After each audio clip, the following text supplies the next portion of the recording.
আজকে আলু দিয়ে আপনাদের সঙ্গে মুখরোচক একটা রেসিপি শেয়ার করব। খেতে এতটাই ভালো লাগে, আপনারা বাড়িতে একবার অবশ্যই বানিয়ে দেখবেন। বাই দ্য ওয়ে, আমি তনুজা, আপনাদের সবাইকে তনুজাস কুকিং ক্রিয়েশন চ্যানেলে স্বাগত জানাচ্ছি। আসুন তাহলে বন্ধুরা, মুখরোচক এই রেসিপিটি দেখে নেওয়া যাক। আর মাত্র 10 মিনিটের মধ্যেই এই রেসিপিটি তৈরি করে নিতে পারবেন। এখানে আমি 3টে আলু নিয়ে নিলাম, আলুর ছিলকাগুলি তুলে নিচ্ছি।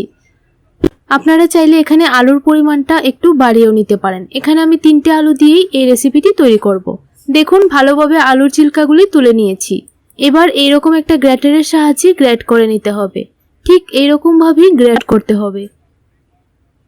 আর বন্ধুরা, আপনারা এখনও যারা আমার চ্যানেলটিকে সাবস্ক্রাইব করেননি, প্লিজ চ্যানেলটিকে সাবস্ক্রাইব করে আমার পাশে থাকবেন। পরবর্তী ভিডিও দেখার জন্য অবশ্যই নোটিফিকেশন বেল বাটনটিকে প্রেস করে রাখবেন। তাহলে আমি যখনই নতুন নতুন রেসিপি আপলোড করব, সঙ্গে সঙ্গে আপনাদের মোবাইলে নোটিফিকেশন চলে যাবে। দেখুন বন্ধুরা, আলুগুলি গ্রেট করা হয়ে গেছে।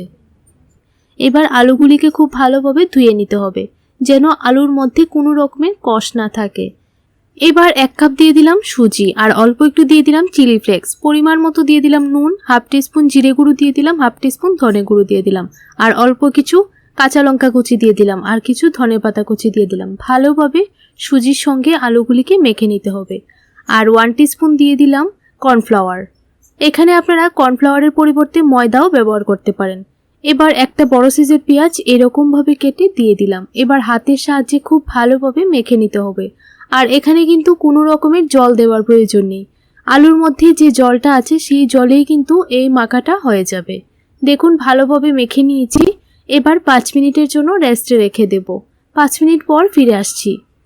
এবার চুলায় একটা কড়াই বসিয়ে পরিমাণ মতো দিয়ে দিলাম সরিষার তেল। তেলটাকে খুব ভালোভাবে গরম করে নিতে হবে। এবার হাতের মধ্যে এরকমভাবে নিয়ে একটা রাউন্ড শেপ দিয়ে দিতে হবে। তো দেখুন, ঠিক এরকমভাবে তৈরি করে নিতে হবে।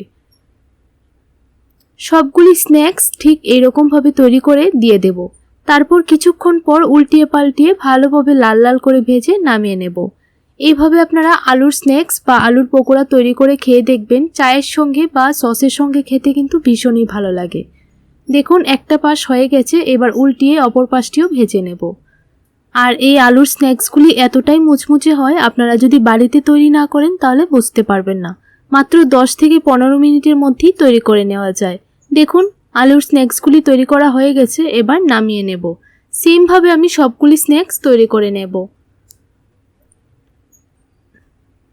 সেমভাবে আমি অন্য স্ন্যাক্সগুলিও দিয়ে দিলাম। এবার উল্টিয়ে পাল্টিয়ে ভালোভাবে লাল লাল করে ভেজে নামিয়ে নেব।